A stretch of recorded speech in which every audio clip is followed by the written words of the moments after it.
Tem juízo de valor sobre agendas, etc. Mas se você estivesse na situação do Bolsonaro nesse momento, pouco mais de 6 milhões de votos atrás, qual seria a sua estratégia de campanha? A gente fala muito do tamanho dos colégios eleitorais do Sudeste, os 3 maiores, São Paulo, Minas Gerais, Rio de Janeiro. Mas a gente vê que o presidente vai um pouquinho no Nordeste, vai um pouquinho no Sul, volta. Tá certo isso? Você faria por aí de ir em alguns estados do Nordeste, em alguns estados do Sul, mas focar mais em São Paulo e Minas Gerais? Acho que tem razões diferentes para essa escolha regional. Ele tem que segurar o voto, a ampliação do voto do Lula, que o Lula pode conseguir no Nordeste, e tem que tentar ampliar a votação dele na região Sudeste, colando no Tarcísio, que lidera em São Paulo, colando no Zema, que declarou apoio. Então, e no Rio de Janeiro, obviamente, cobrando do Castro um tipo de apoio que o Castro não poderia ter dado no primeiro turno. Então, de um lado, é uma estratégia de defesa, do outro lado, é uma estratégia para ampliar essa possibilidade e, eventualmente, conseguir virar algum voto do Lula. Porque se ele não virar voto do Lula, ele tem que ganhar quase 8 de cada 10 votos que estão em disputa. É mais fácil ganhar voto do Lula, porque daí cada voto vale 2. Exatamente. E, Raquel, o Cláudio Castro talvez não esteja ajudando tanto quanto o Romeu Zema. O pessoal na campanha bolsonarista tem se surpreendido com a mobilização que o Zema está tendo ao longo dessa campanha. Parece que está mais forte do que do Cláudio Castro no Rio de Janeiro. Ele tem potencial lá para virar esses votos? Tem muita dúvida sobre isso, Felipe. Tem gente que argumenta, fala, o Zema não fez prefeitos, não fez deputados, o desempenho do Novo foi sofrível, como é que ele vai conseguir fazer essa transferência de voto? Quando você olha em eleições passadas, você teve esse voto, né, que esse ano foi o Lu Zema, você teve esse voto em Minas e ele foi mantido. Então, tem muita gente que duvida da capacidade do Zema de fazer essa transferência de votos. Já tem uma outra ala aí, mais ligada ao presidente Jair Bolsonaro, que está fazendo uma aposta grande nisso por conta de um relacionamento direto e quase pessoal do Romeu Zema com os prefeitos. Porque quando ele chegou no governo, que ele parou de pagar a dívida, a arrecadação subiu, ele conseguiu voltar a pagar um monte de transferência de recursos para os prefeitos. Então, tem um monte de prefeito que no primeiro turno ou ficou em cima do muro, ou fez campanha para o Lula, que está recebendo o telefonema do Zema pedindo para fazer campanha para o Bolsonaro, coisa que ele não podia fazer no primeiro turno. Vão atender? Essa é a pergunta. Qual vai ser a capacidade de mobilização que o Zema... Hoje, só terminando rapidinho, o Ciro Nogueira fez uma postagem nas redes sociais, ele gosta, né, do tic-tac, tic-tac, tic-tac, falando que tinha virado Minas. Na campanha do PT, falam que ainda tem 6 pontos para cima do Lula. Lula à frente do Bolsonaro. Rodei um monte de instituto de pesquisa com os trackings, ainda estão achando um pouquinho de vantagem do Lula para Bolsonaro também, Raquel. Em Minas. Porque na hora que a gente vai fazer a postagem, claro que a gente fica morrendo de curiosidade e vai atrás de todos os dados que a gente puder achar, né? Se virou ou não virou. Porque é fundamental. Se Bolsonaro virar Minas Gerais, ele realmente tem uma chance mais concreta de vencer. O que eu ia colocar é que estava previsto para amanhã um encontro do Zema com o Bolsonaro, com prefeitos de Minas Gerais. Quem está encabeçando isso é a Associação Mineira de Municípios, né? Todo estado tem, né? Aqui em São Paulo tem a Associação Paulista dos Municípios. E eles estavam elaborando uma lista de reivindicações. Então, esse apoio, se ele vier, ele não vai ser só um apoio porque gosto de um ou gosto de outro. Vai ser com base... eu não vou nem falar programáticas, mas vai ser com base em pedido mesmo, né? E o pedido que a Associação Mineira de Municípios estava elaborando, basicamente, eram 2. Mas vai ter a reunião amanhã ou não? Estava prevista para amanhã. Era a revitalização das federais, das rodovias, das BRs que cruzam o estado. A gente sabe que Minas Gerais tem a maior malha rodoviária do país.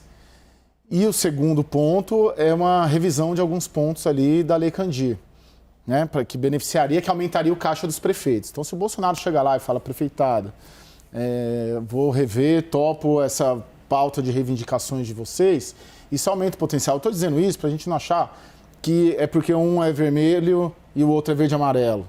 Né? A conquista de apoios, tal qual já está em operação aqui em São Paulo para o Tarcísio, liderado pelo Gilberto Kassab, ela se dá com base em trocas, né? Em trocas políticas, em agendas políticas. Não é só gosto desse, eu gosto... Isso aí quem faz é o eleitor. O prefeito vai com uma agenda muito definida. Concreta. E quem vai me dar isso? Ele quer dinheiro, né? para fazer obra e inaugurar hospital, escola para se reeleger no mandato E seguinte. outro dado interessante de Minas é que virou, eu vejo, alguém escreveu isso também, eu achei muito interessante.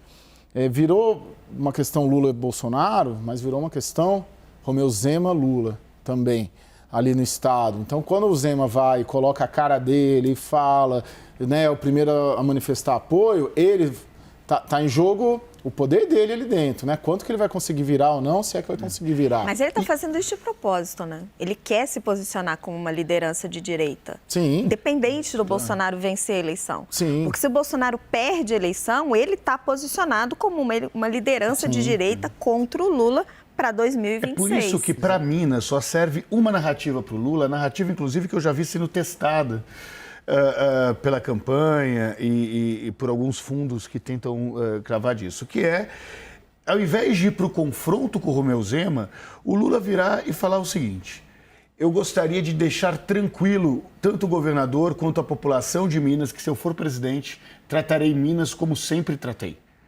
Muito bem, com carinho, com alianças com governadores que já foram oposições ao meu governo. Não cabe outra narrativa para o Lula do ponto de vista eleitoral, senão acolher a divergência que o Zema tem mostrado para ele. Yuri, só para explorar rapidamente seu didatismo, sabe quando você quer que a pessoa seja didática, fala assim, explica como se estivesse explicando para uma criança de 5 anos.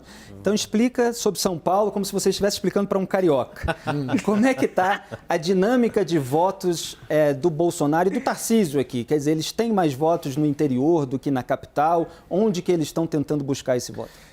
No primeiro turno foi exatamente isso que aconteceu, Felipe. Tanto Tarcísio foi muito melhor de votos no interior e quando a gente olha isso no nosso mapa aqui no Medicol fica muito evidente, até pela cor do partido ali que tem essa coloração.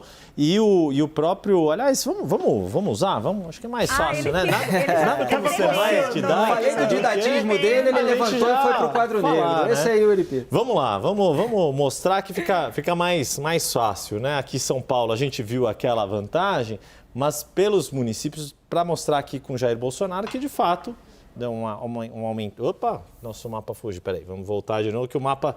Tá vendo? Vamos lá. Para a gente dar o zoom sair do aqui, roteiro é assim mesmo. Saiu no Sudeste. Mas eu queria só dar um zoomzinho para ficar mais visível. Pelo menos centralizar. Aí ele andou aqui, deu uma andadinha. Mas aqui voltou. Que fica muito evidente essas zonas em que Lula consegue um pouquinho mais de voto, né? Deixa eu botar na corzinha aqui do Lula. Aqui na Grande São Paulo. Essa aqui é a região de Araraquara que a gente falou. E essa região aqui do Pontal do Paranapanema que tem ali umas questões agrárias que o PT consegue ter uma boa base. E um pouquinho aqui, pegando o Vale do Ribeira, que é a região mais pobre de São Paulo. Isso fica muito nítido, que esses são os pontos do candidato do PT, do Lula. Enquanto Bolsonaro, a gente já mostrou e pode reforçar, né, toda essa área central aqui de São Paulo, todo esse noroeste aqui que já é naturalmente mais conservador e continua muito forte, dando vantagens expressivas para Bolsonaro. E para Tarcísio é muito coincidente. Na disputa Tarcísio e Haddad, agora foi. Vê que praticamente as mesmas cores vermelhas de Fernando Haddad estão mantidas na Grande São Paulo, na região de Araraquara, aqui no Pontal e nessa parte sul do Vale do Ribeira. E Tarcísio Gomes de Freitas com a cor amarela, com essa ampla vantagem, ganhando inclusive em algumas das cidades que antes já chegaram a dar algumas vitórias importantes para o PT. Por exemplo, São José dos Campos, que é a cidade do vice de Tarcísio Gomes de Freitas, Felício Ramute, já tem toda uma organização, já se sabia que a região do Vale do Paraíba, né, que é essa...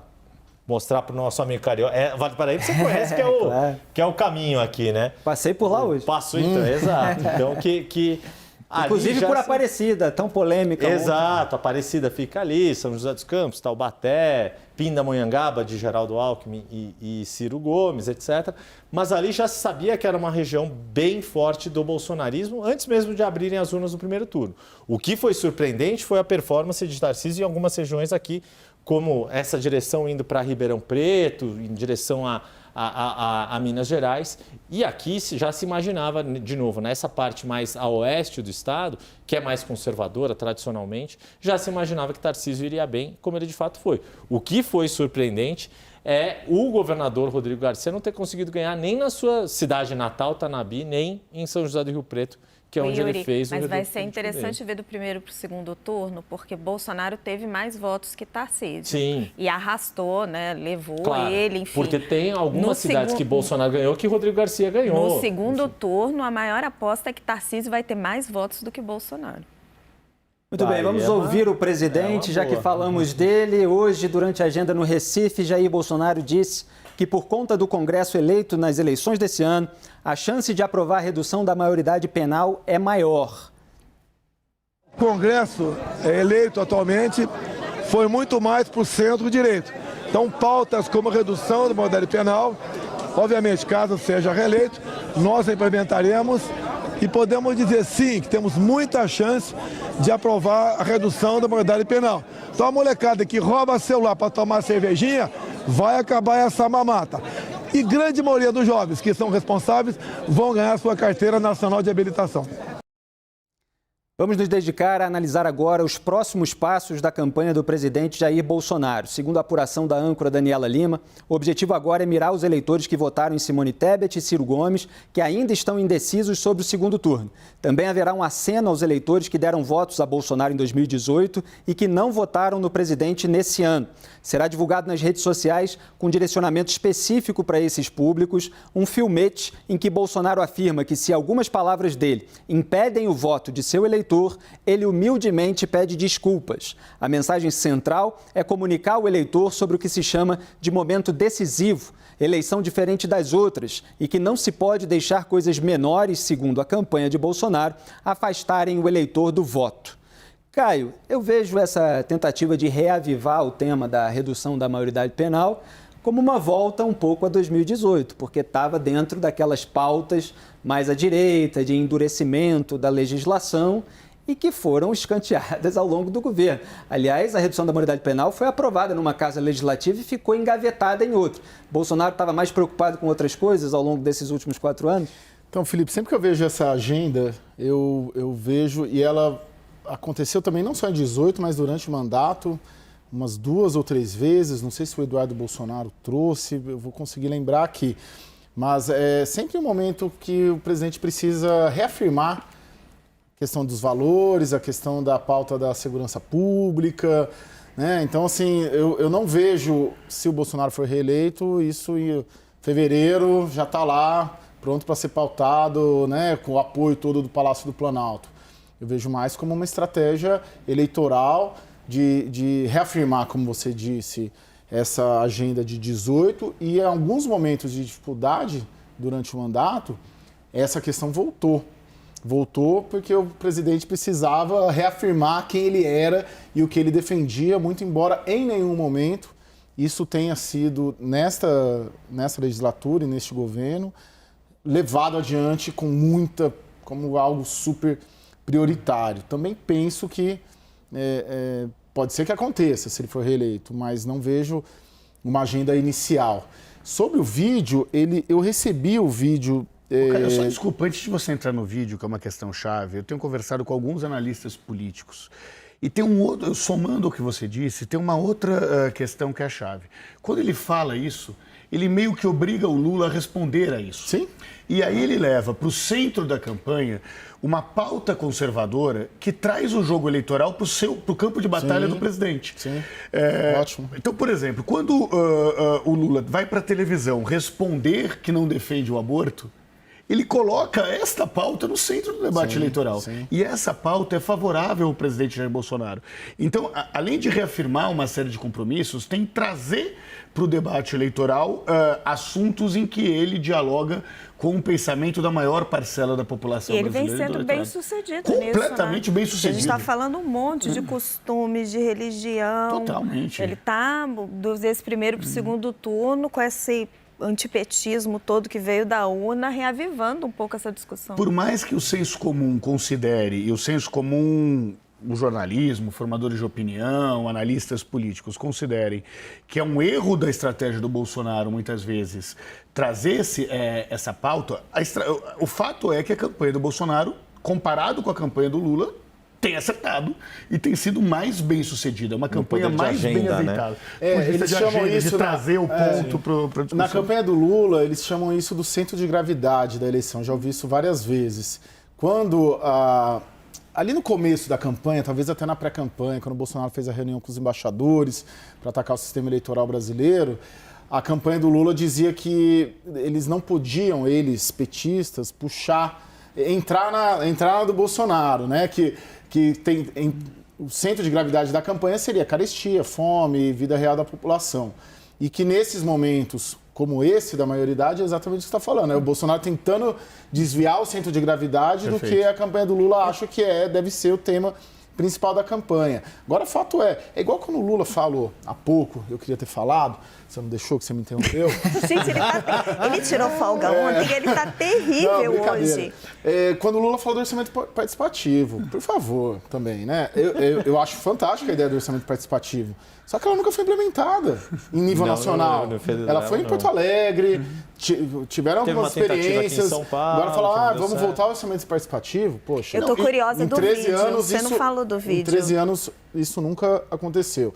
E a mesma coisa, em 4 anos, essa agenda da maioridade, ela não evoluiu. O Palácio do Planalto não comprou isso como uma prioridade. Então, é um tema extremamente polêmico. Acho que quem avançou foi o Eduardo Cunha. Né? Foi o Eduardo Cunha quando era presidente da Câmara. Não lembro se foi na Câmara ou no Senado, porque eu me lembro.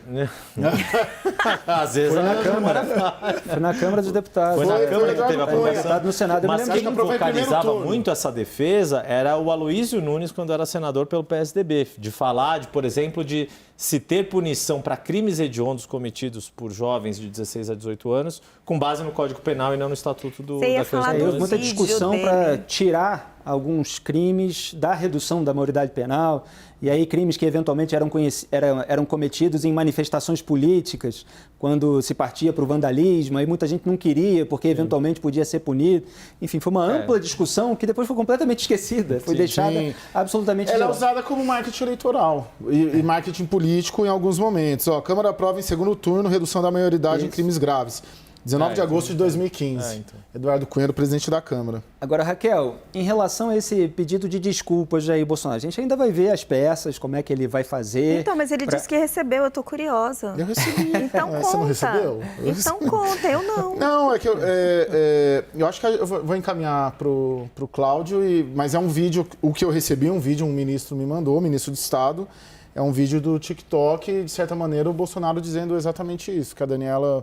Acho que tinha... Mas é genérico, né, Caio? Ele não entra num tema específico, é só o jeito, às vezes não é cedo, é uma coisa mais geral. Do jeito que eu falo, eu peço desculpas. Eu tenho muita dúvida se isso funciona. Ele sustenta também, né, Raquel? Porque ele fez uma declaração logo depois da eleição, que foi, do ponto de vista estratégico, maravilhosa, só que durou 2 dias. Né? Não, por isso, ele tentou isso no final ali do primeiro turno, fazendo um pedido de desculpas sobre a pandemia. Eu acho que soa um pouco falso, eu acho que não convence o eleitor nem. Sobre a declaração, eu não sou coveiro, né? Não é sobre a pandemia inteira, no sentido de atraso de vacina, etc. Agora, talvez, pensando aqui, com base no que você falou, ele está vindo com um discurso que conversa muito com esse eleitor que está perdoando ele, né?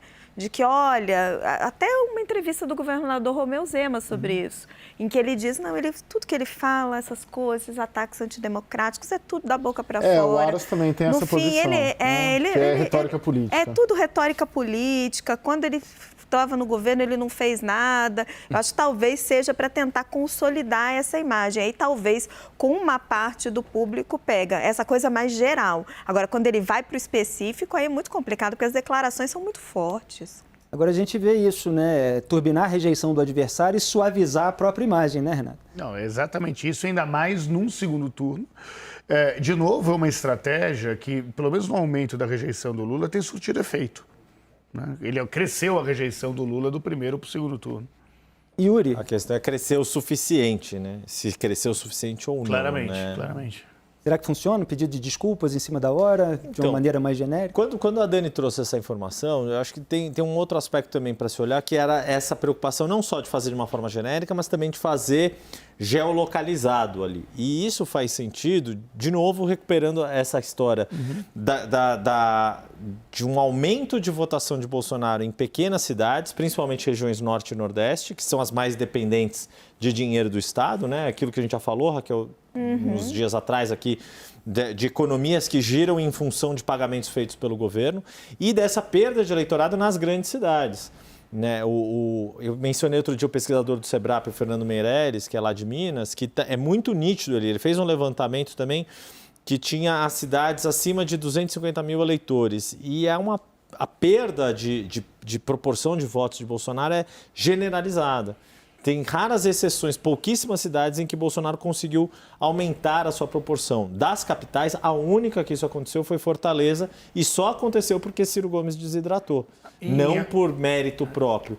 Só para concluir, o que significa isso? Que é justamente a perda de voto, seja no eleitor da periferia dessas grandes cidades, das camadas mais pobres dessas grandes cidades, que enfrentam mais dificuldade na economia, em economias que dependem de giro próprio e não de repasse do governo, seja por afetar os formadores de opinião que não caem nesse discurso da disputa. Uma frase.